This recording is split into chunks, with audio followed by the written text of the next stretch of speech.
Shalom, salam sejahtera dalam kasih Tuhan kita Yesus Kristus. Jumpa kembali dengan saya, dan pada kesempatan ini saya menyapa Bapak Ibu Saudara dimanapun berada. Apa kabarnya?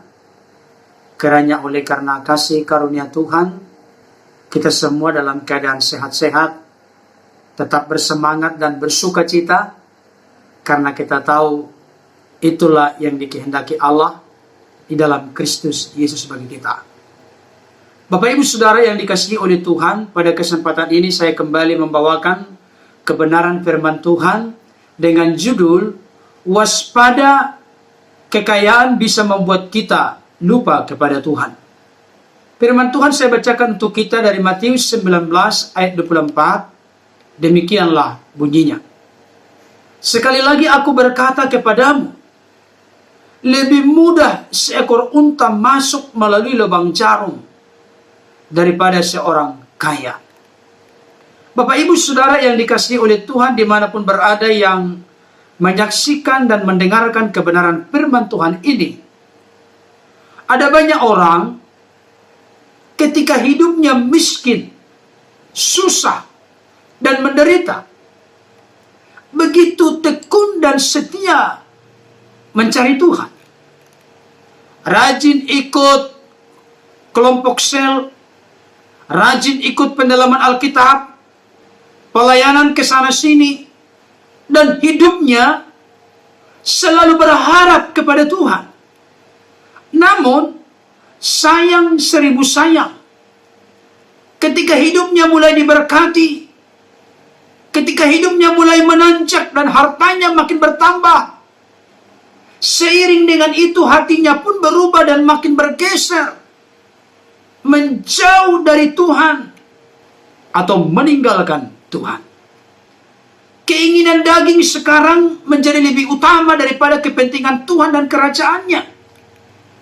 Bapak Ibu Saudara yang dikasihi Tuhan, kekayaan bisa merubah hati banyak orang. Kekayaan bisa merubah hati banyak anak-anak Tuhan. Kekayaan bisa mengubah hati banyak orang percaya. Kekayaan telah membuat anak-anak Tuhan lupa dan hatinya makin menjauh dari Tuhan, sang sumber berkat. Harta dan kekayaan telah menutup mata dan hati banyak orang. Ketika saya katakan demikian, adakah kita termasuk di dalamnya? Kalau memang hati kita sudah mulai bergeser dari Tuhan kepada uang, mamon, atau harta benda, maka kita perlu merenung sejenak. Kita perlu mengevaluasi dan mengintrospeksi diri kita, supaya sesegera mungkin berbalik dan kembali kepada Tuhan. Saya mau kasih tahu, kalau tidak hati-hati Bapak Ibu Saudara, harta dapat menjadi perintang bagi seseorang untuk masuk ke dalam kerajaan sorga. Saya pikir dalam kondisi keadaan seperti ini, kita perlu menyimak, memahami, serta merenungkan doa Raja Salomo yang sangat menggetarkan hati, yang tertulis di dalam Amsal 30 ayat 8 sampai 9.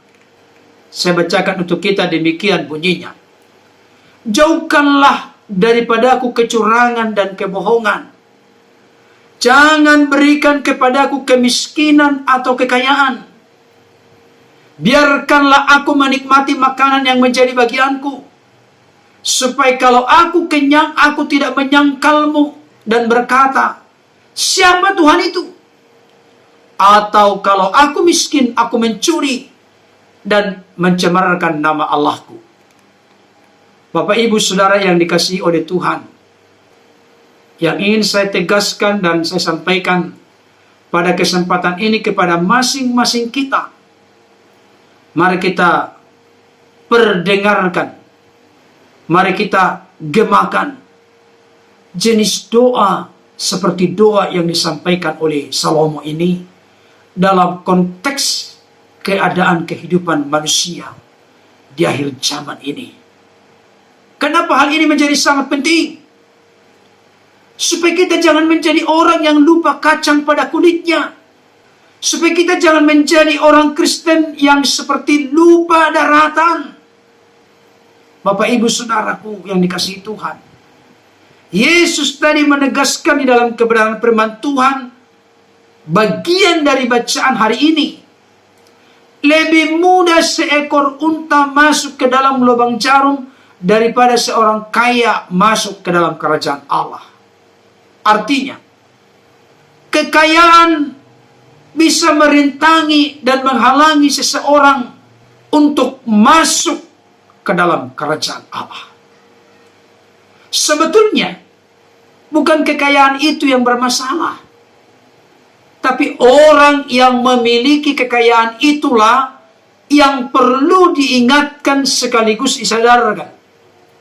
Kalau kita melihat konteks bacaan itu, ada seorang muda kaya datang kepada Yesus dengan bertanya, "Guru, perbuatan baik apakah yang harus kulakukan supaya aku memperoleh hidup yang kekal?" Ini pertanyaan yang sangat bagus dan indah. Yesus pun menjawab, "Lakukanlah apa yang tertulis di dalam hukum Taurat atau hukum Musa." Apa sajakah itu? Kembali pemuda itu bertanya, "Jangan mencuri, jangan membunuh, jangan berzina, hormatilah ayahmu dan ibumu," dan lain sebagainya. Orang muda yang kaya ini pun kembali menjawab Yesus, "Guru, semua itu telah kulakukan sejak masa mudaku, apalagi yang masih kurang." Karena Yesus melihat betapa getol dan giginya orang ini ingin masuk ke dalam kerajaan Allah atau hidup yang kekal, maka Yesus pun menjawab, "Jika engkau ingin sempurna, juallah segala hartamu, bagikanlah kepada orang-orang miskin, kemudian ikutlah aku." Apa yang terjadi berikutnya? Maka orang muda itu pun yang memiliki kekayaan sangat banyak, dia pun pergi dengan sedih dan kecewa. Karena firman Tuhan berkata, sebab hartanya sangat banyak. Saudaraku, kekayaan pada dirinya sebetulnya tidak ada problem dan masalah. Tetapi orang yang hatinya, hidupnya, nilai dirinya terletak kepada kekayaannya, orang yang mengabdi kepada mamon, mengabdi kepada uang, harta benda, dan kekayaan, orang inilah yang tidak akan bisa masuk ke dalam kerajaan Allah. Bapak ibu saudara yang dikasihi oleh Tuhan, oleh karena itu yang perlu diingatkan kepada kita saat ini, dan ini merupakan pesan penting yang tidak boleh kita abaikan dan remehkan.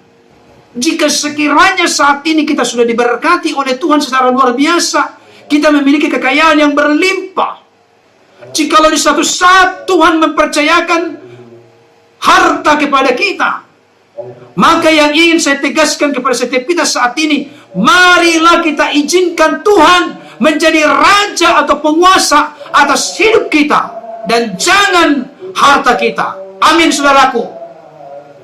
Sekali lagi, mari kita izinkan dan biarkan Tuhan menjadi raja atau penguasa atas hidup kita. Jangan sampai kita izinkan sedikit pun harta, mamon, uang, kekayaan untuk menguasai dan mengendalikan hidup kita. Dengan kata lain yang ingin saya sampaikan kepada setiap kita saat ini, Bapak Ibu Saudara, marilah hati kita melekat kepada Tuhan sumber berkat, bukan kepada berkat-berkat. Kenapa? Karena berkat bisa hilang lenyap, tapi Tuhan sumber berkat akan kekal ada bersama dengan kita.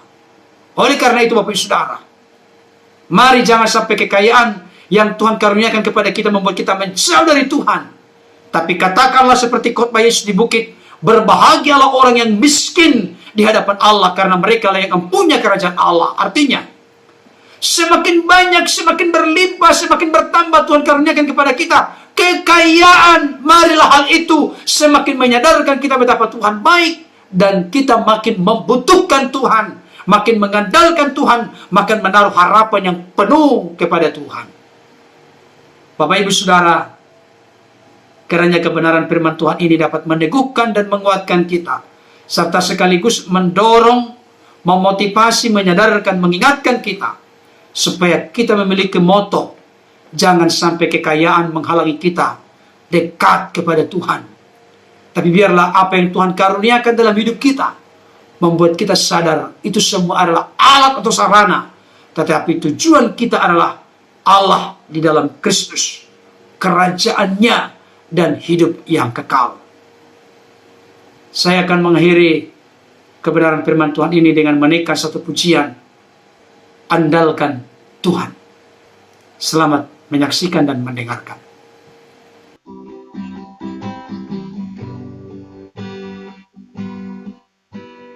Tuhan berfirman pada kita, jangan mengandalkan manusia dan mengandalkan kekuatanmu, serta hatinya jauh dari Tuhan.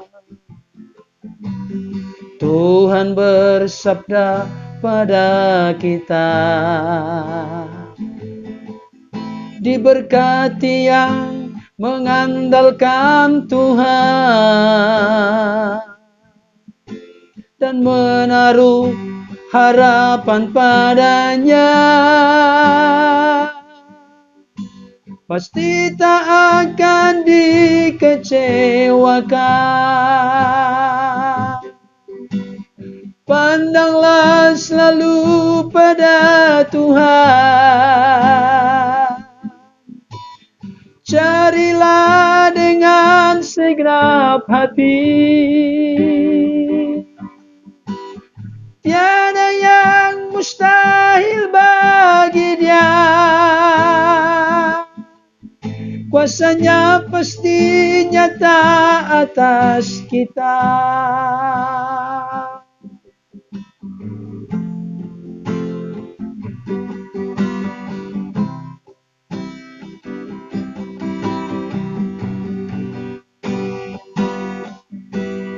Tuhan berfirman pada kita,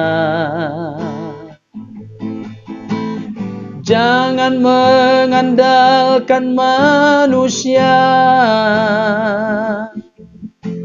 dan mengandalkan kekuatanmu, serta hatinya jauh dari Tuhan. Tuhan bersabda pada kita, diberkati yang mengandalkan Tuhan dan menaruh harapan padanya, pasti tak akan dikecewakan. Pandanglah selalu pada Tuhan, carilah dengan segenap hati. Tiada yang mustahil bagi Dia, kuasanya pasti nyata atas kita. Pandanglah selalu pada Tuhan, carilah dengan segenap hati. Tiada yang mustahil bagi Dia, kuasanya pasti nyata atas kita. Kuasanya pasti nyata atas kita. Bapak Ibu Saudara yang dikasihi oleh Tuhan, kiranya kebenaran firman Tuhan yang sudah saya sampaikan benar-benar mengingatkan dan menyadarkan kita betapa kita perlu memiliki sikap hati yang benar terhadap harta benda, uang, mamun atau kekayaan, di mana tidak bisa lebih hanya sebagai alat atau sarana dan bukan tujuan.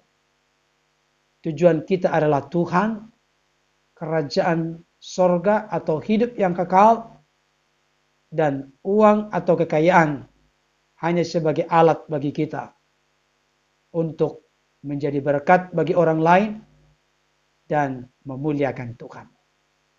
Demikian juga kiranya pujian yang sudah saya nyanyikan dan yang saya ciptakan, saya gubah sendiri, dan itu saya sadur dari kebenaran firman Tuhan, di antaranya dari Yeremia 17 ayat 5 dan 7, dan juga ada dari kitab-kitab lain, dapat menjadi berkat bagi Bapak Ibu Saudara yang semakin mengingatkan dan menyadarkan kita untuk senantiasa mengandalkan Tuhan, menaruh harapan kepada Tuhan, karena Dialah pribadi yang tidak pernah mengecewakan dan mempermalukan kita.